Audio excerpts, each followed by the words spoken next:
everyone, I'm Deddy, and I am talking a little bit about my board game history, including Kickstarter, and how I got involved with the kickstarting world of board gaming, and where it's gotten me till now. I've been collecting games, playing and collecting, they're together, and sometimes not.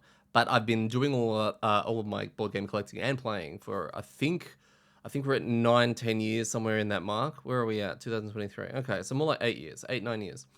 And a long time ago, I saw a game on BGG and Reddit. It was talking about Zombicide, and it was getting so much hype. You know, Zombicide has all of these extra things, and there was chapters and episodes and all this extra content. And I was like, oh, that sounds pretty cool. Shopping mall. And I was reading that some people were having issues with systems. And I was like, oh, well, let's jump into the world of Zombicide. Let's see what that's all about. Oh, there's a new one coming out, Fantasy, Black Plague, Zombicide Black Plague. And I was really excited about that. I was like, how do I get this? Went to my shop, basically asked them, I pre-ordered it through my store, I think Mind Games in the city, and I went in there to collect it. And I was super excited. Got home, opened it all up, and enjoyed the hell out of the game. It was fantastic. And then I was like, oh, is there expansions for this? And I looked it up, and it was linking me to Kickstarter. And it's like, oh, Zombicide Black Plague, you know, raised this amount of money, and it collected all of this, and you can get all this sort of stuff. And I'm like, I'm not too sure what I'm getting into here. What am I reading here? And turns out there was a whole bunch of stuff that I missed out on. And I was like, I don't understand. How did I miss out on all of this stuff? And that's where I had to wrap my head around the idea of crowdfunding and Kickstarter as a whole. And I understood that you back the game on Kickstarter, and then you receive all of the extras that are Kickstarter exclusive that CMON are really, really good at putting out. So I got a little thing called FOMO, and I realized, oh, I have to keep an eye on this world, because I'm still in my collecting phase of board gaming, which a lot of people would understand what that means. It's when you buy absolutely everything because you think everything's going to be amazing, until you learn to cater your tastes towards, you know, what you like.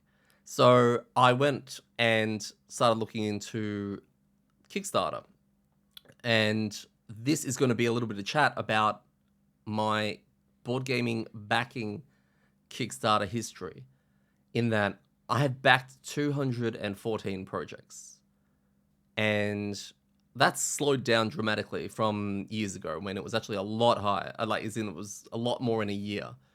And nowadays I'm a lot more fussy when it comes to choices. But I'm looking back at the history of my collecting, and if we go back, we're looking all the way down here. Estimated delivery 2016, Masmorra, Dungeons of Arcadia by Cool Mini or Not. So we're going to start our journey and our story and our series here.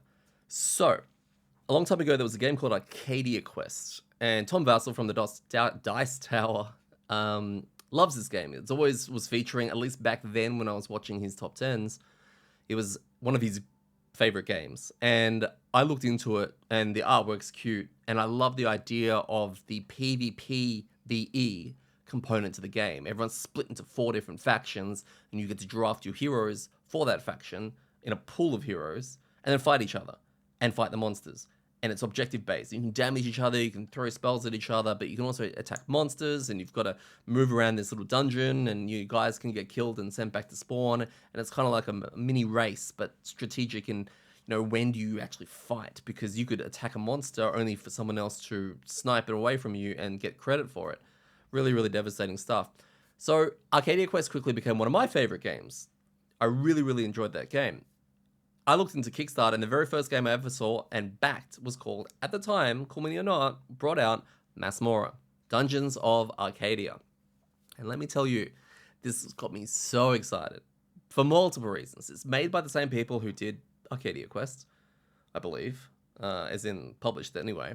Artwork's very, very similar. It had a whole bunch of really cool... it's newer. So newer means they would learn from what went right with previous games and bring out something better, I guess. And was that what we got? Let's just say, not exactly. So we had 11,000 people back this, and they raised $1 million US for this campaign. and they promised a delivery in November 2016. Now, it doesn't actually display when this came out. I'd have to check my emails and all of that to get an exact timing of everything. But when I was looking at the campaign, like, it was so cool because you had the same artwork that you had in Arcadia Quest. You had the tiles, which was a little bit different. You had the gameplay, which is a little bit different in that it was competitive, but you're all starting on the same sort of spot and exploring outwards, and you're fighting creatures and all that kind of stuff. You're not so much direct damaging each other. And the dice system in this was very different. It was no longer like an attacking kind of thing. I mean, there was attacking, but it wasn't so much about, attacking each other through rolling certain things. It was, with monsters and all that yada yada. Anyway, I was very, very excited to get this game.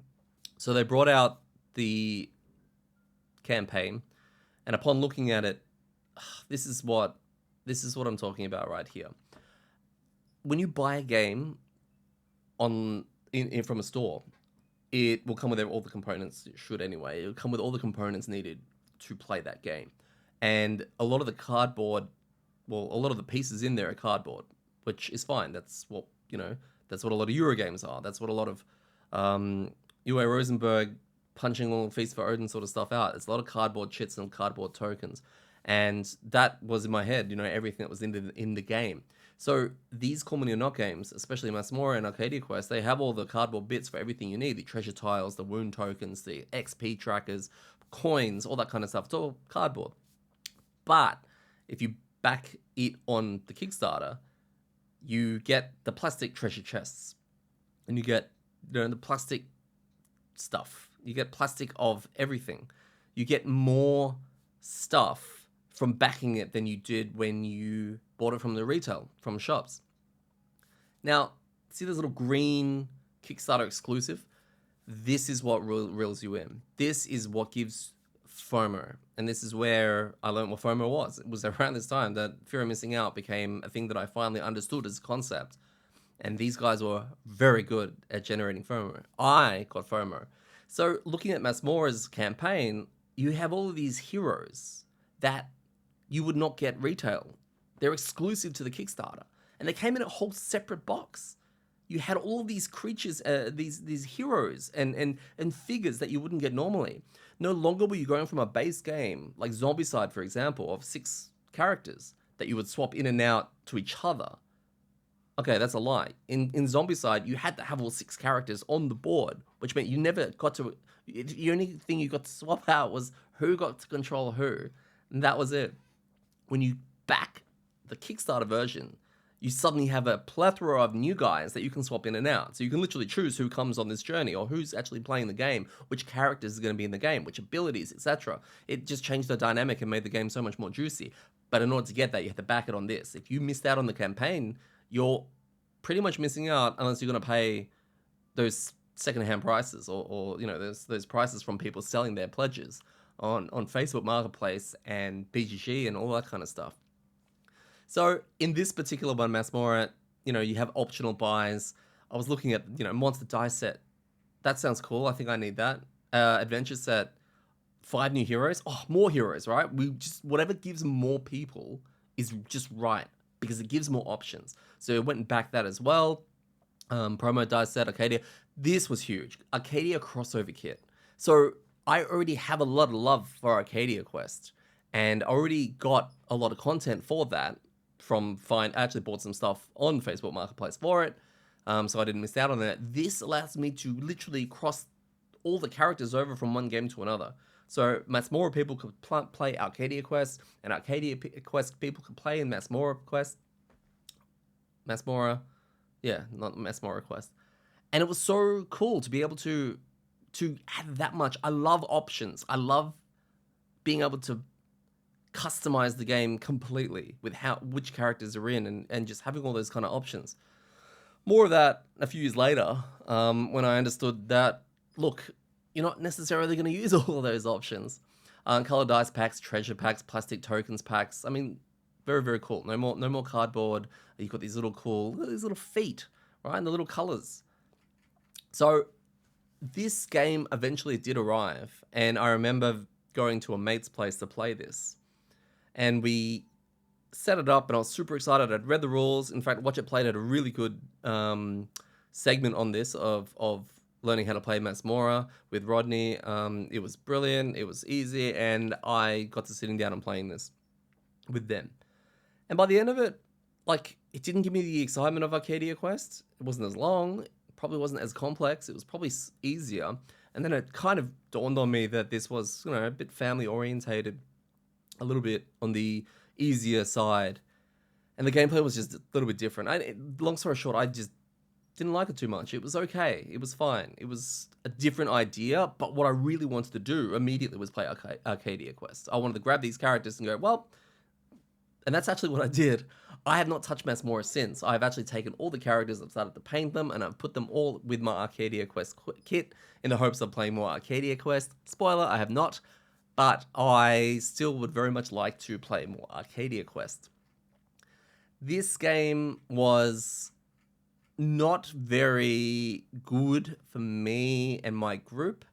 I think it did fine from a family point of view. I think I did see a lot of this on secondhand marketplace, and I think up until even 6 months ago, I think I saw it in there where you can buy everything that came out with it for maybe, and this is Australian dollars, maybe 150, 200 Australian.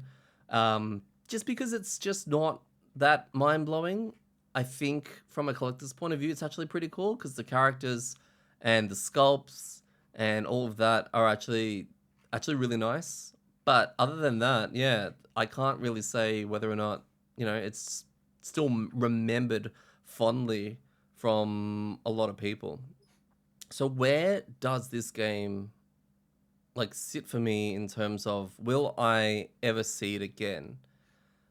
Look, they're never going to have a second run for it that I know of. I don't think it did anywhere near as well enough for them to bring out another version of Masmorra or a Masmorra 2.0 or anything like that. I think there is a world where they should probably look at bringing out another Arcadia Quest. I think that's probably something they should do.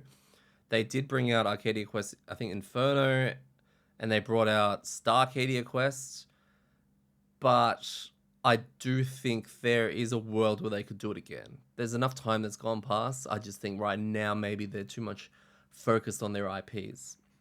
But yeah, first game I ever backed, Masmorra. If you backed Masmorra Dungeons of Arcadia, are you still playing it? I'm very curious as to how many people are still playing this. Did you get the most use out of the crossover kit with the Arcadia Quest characters? Did you bring them into Masmorra? Is this game still featured on family nights? And how does it go along? Does the family love it? I'd love to know whether or not there's a lot of people out there who maybe are enjoying this game a lot more than I think, because I'm the gaming guy in my group, so I don't know anyone else who has this game, and I don't know many other people who have played it. But I'm sure there's a world where, yeah, there are people in there who are loving what they got out of this. And I'm curious about, yeah, those people. And remember, in Masmorra, Dungeons of Arcadia, when it comes to rolling terribly, it's all on the wrist.